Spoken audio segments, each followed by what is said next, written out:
Pwede pa rin, pero may restrictions tayo. May mga kondisyon dahil nga sa crisis. The crisis is very, very clear. COVID-19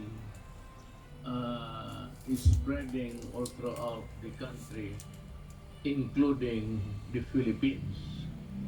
Ang ano natin dito is there is no cure. Wala naman tayong mabili sa mga butika, pharmacy to buy the medicines to cure COVID-19. It's a virus. Uh, ang panglaban lang natin dyan yung katawan natin na medyo in good health, na walang sakit. Yung medyo may mahina, make yourself healthier by whatever means, maybe food, vitamins, but most of all, try to obey what government is suggesting or ordering you to do. Huwag kayong matakot, huwag kayong manervyos, pero wala pang sabi ko mga antidote ito. It would only come in a form of a vaccine. Kagaya ng kagatingke ng aso, tapos there is the tawag nilang rabies or rabies, if you may, pang-away. Sarili rin yung it's a form of their germs, immutate lang to fight, to warm our bodies, magbigay ng signal sa katawan natin na merong mga germs na pumapasok sa katawan mo, and the only way to fight it is to yung mga sundalo na tawag nila antibodies, yung pang-away mo sa mga madudumi, mga kagaw, germs, sila yung ma-alert at sila yung papatay ng virus. But until now, wala pa ho yan. So, nandyan na yan. It's a serious one. It is true, huwag ninyong maliitin. Do not minimize it. I said, but do not kill yourself with worry, because government is doing everything possible to make it at least controllable. But kung kayo po ay mag-cooperate, pag hindi kayo na-cooperate, the problem would start, and it would start with you and end with you pagka ganon. So, yung mga sinasabi na social distancing, sundin lang po ninyo, at yung mga binibigay na well ahead ng Department of Health, sundin ho ninyo kung anong sinasabi ng mga doktor, kasi sila po ang marunong niyan. Ang military, ako, lahat na hindi doktor, walang alam, wala kaming maitulong sa inyo. It's only the medical people and medical experts who can help us. So listen to them. Dito sa atin, it's Secretary Doke, and Secretary Doke would articulate kung anong nalaman niya, anong bago na pumasok na impormasyon, and he would tell us what to do. So it's very important to give credence to what he says. Ang importante niyan, sumunod kayo, at meron ho kaming itong task force, interagency to, kasali na ang military pati police, kasi kailangan namin ang tulong nila kung sakali man lalala talaga to. Maybe this would create a public disturbance, disorder, but tingin ko hanggang dyan lang naman kasi I know that you want to follow because you want to help everybody, including yourself and your family.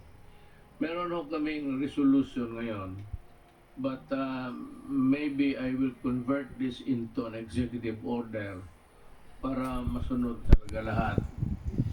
Ang sinabi dito, ang una, ang resolution is yung a province quarantine is advised when there are at least 2 positive COVID-19 cases belonging to different municipalities, component cities, or independent component cities in the same province, ito ang national capital ng isang probinsya.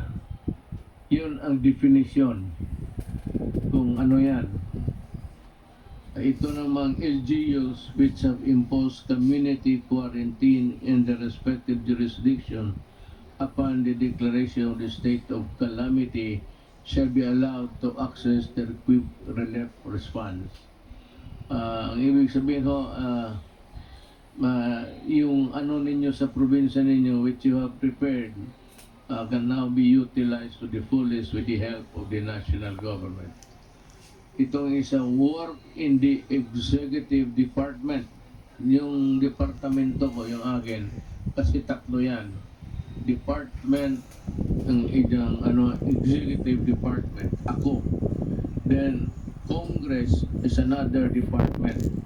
Independent to yan. Hindi kailangan sumunod yan. May sarili sila kung gusto nila. And the other department actually is the judiciary. Magkaiba kami, pero tingin ko ang mga trabahante sa lahat sa gobyerno na may alam kung anong mga bagay, public works, tourism, nandito sa departamento ko. Yung public health, nandito sa akin. So sila yung inutusan kong mag-aral at ito nga yung mga resulta namin. So work in the executive department shall be suspended during this period. Walang trabaho, suspended sila, walang pumasok, without prejudice to the formation of skeletal workforces of government by government agencies in order to maintain the unimpeded delivery of services to the public. Ibig sabihin, sa mga opisina, nasyonal, walang trabaho, pero may mga skeletal, yung mga few employees, volunteer or selected na sila ang muna to man the fort, ika nga, sila yung papatakbo ng departamento but with a reduced workforce. Ito namang flexible work arrangement shall likewise be encouraged in the private sector. The Department of Labor and Employment and the Department of Trade and Industry shall issue guidelines to safeguard the welfare of workers. All manufacturing, retail, and service establishments are advised to remain in operation during this period, provided that strict social distancing measures are required to be observed by the respective management. Ibig kong sabihin sa privado, labas sa gobyerno, ang trabaho tuloy-tuloy, pero ganun rin, reduce ang skeletal na pa, medyo lang, yung pinili lang, at yung mga sakit, magtatrabaho sila, but ang may-ari ng factory o anong klaseng negosyo mo, warehouse, see to it that they are taken care of by their mga management. Huwag ninyong hayaan ang mga trabahante ninyo. Mass public transports, including the light rail transits, the metro rail transit, and the Philippine National Railways shall continue in operation. Tuloy-tuloy ho ang trabaho ninyo, provided the Department of Transportation shall issue guidelines to ensure social distancing in said public transport. Ibig sabihin, tuloy-tuloy ang trabaho ninyo, pero ang social distancing, yung distansya mo to the other fellow, medyo malayo.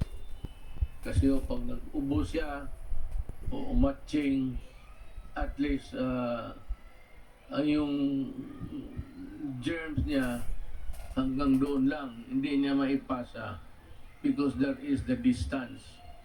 Kaya it behoves upon the transportation department to come up with the guidelines based on what the health department orders.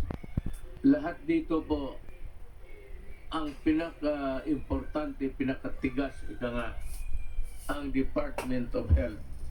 Kung ano man ang gagawin natin, kung anong iutos nila para sa atin, susundin talaga natin. Hindi ako, hindi si Dr. Duque ng DOH. Land, domestic air, and domestic sea travel to and from Metro Manila shall be suspended beginning 15/2020, March 15, 2020, and to end on April 14, 2020 sa alas 12, subject to the daily review by the Interagency Task Force. So, walang lumipad, ang mga travel is limited, pero itong mga railway sa baba, okay yan. At the same time, observe again social distancing. Pero sa aeroplano po, beginning March 15, 2020, March 13 tayo ngayon, 12, March 15, midnight, from, it takes its force and effect. So, tandaan ho ninyo yan. Pero subject again to review day to day. Tingnan namin kung ano ang nangyayari. Kung if there is a slowdown in the contagion or ganun yan medyo mawala lang ng kanya. That is the history of itong mga sakit na ito. They come and go in every 2 or 3 generations. Meron talagang problema na itong binigay sa atin at wala tayong magawa.